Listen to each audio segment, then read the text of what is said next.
আজকে থেকে 10 বছর আগে ভারতের ওলামায়ে কেরামরাও চিন্তা করতে পারে নাই যে 10 বছর পরে ভারতের মতো জায়গায় গরুর মাংস নিয়ে মুসলমানরা হাঁটতে পারবে না। ভাবছিল আজকে থেকে 10 বছর আগে ভারতের ওলামায়ে কেরাম এটা ভাবছিলেন যে আজকে থেকে 10 বছর পরে এমন একটা সময় আসবে গরুর মাংস সাথে করে নিয়ে হাঁটা যাবে না? বলেন আপনারা। কিন্তু বাস্তবতা কি এমন না? ভাবছিল যে মুসলিম মেয়েদেরকে রাস্তায় হাঁটতে পারবে না, তুলে নিয়ে চলে যাবে, করবে, বাড়ি ঘরে আগুন দিয়ে দিবে, ব্যবসা প্রতিষ্ঠান ধ্বংস করে দিবে, মুসলিমদের কবর থেকে উঠে জ্বালাই দিবে, পুড়াই দিবে। এখন আপনারা যারা এখন বাংলাদেশে বসে আছি, আমরা যারা, আপনারা কি ভাবতে পারতেছেন আগামী 10 বছর পরে এমন কিছু আমাদের সাথেও হইতে পারে? কেউ ভাবতে পারতেছে না, বা কেউ ভাবতে চাচ্ছেও না। কিন্তু আপনারা এই সম্ভাবনাকে উড়াই দিতে পারেন না।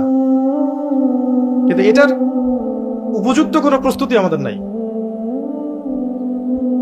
ইমানি প্রস্তুতি, আমলি প্রস্তুতি, জামাবদ্ধ প্রস্তুতি, শারীরিক প্রস্তুতি, মানসিক প্রস্তুতি, রাষ্ট্রীয় প্রস্তুতি, অর্থনৈতিক প্রস্তুতি, সামরিক প্রস্তুতি, প্রযুক্তিগত প্রস্তুতি কিচ্ছু নাই। আছে কে দুইটা বিয়ে করলো আর কোন মাদ্রাসায় কি হইল। ভাবখানা এমন যে স্কুলে কখনো কিছু হয় নাই, কলেজে কিছু হয় না, হ্যাঁ, সেকুলার জায়গাগুলোতে কিছু হয় না, যত দোষ মাদ্রাসা আর হুজুরের। এমন ভাবে হুজুরকে হাইলাইট করা হচ্ছে, মনে হচ্ছে সে যেন জিনা করছে। জুলাই নাই, গায়েব।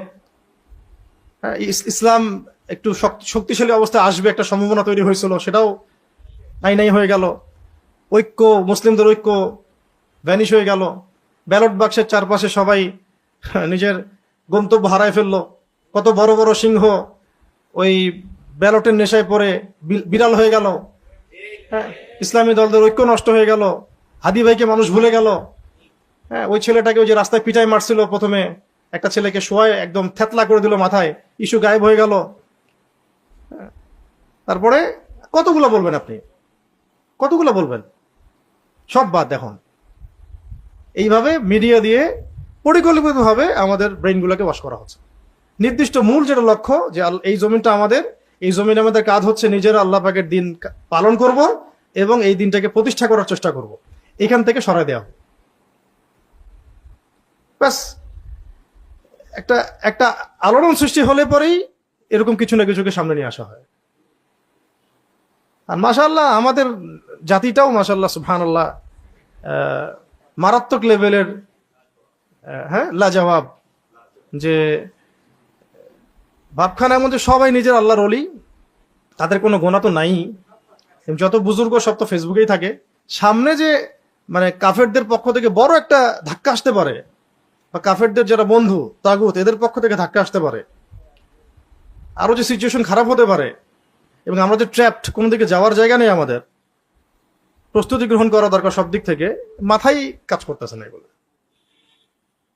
দেখবি এগুলো নিয়ে তেলের সমস্যা গায়েব, শেষ। গ্যাসের সমস্যা গায়েব, পেট্রোল পাম্পের সমস্যা গায়েব, লাইন ধরে দাঁড়া থাকে মোটরসাইকেল সব গায়েব।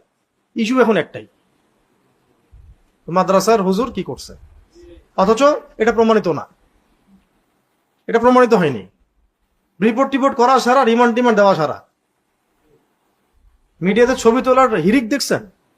এই কাজটা তো এর চেয়ে তো জঘন্য কত কাজ রামবামরা করছে। মিডিয়াকে আপনি এত অ্যাক্টিভ দেখছেন কখনো? মিডিয়া থেকে অ্যাক্টিভ দেখবেন আপনি সবসময় হুজুরদের পিছনে।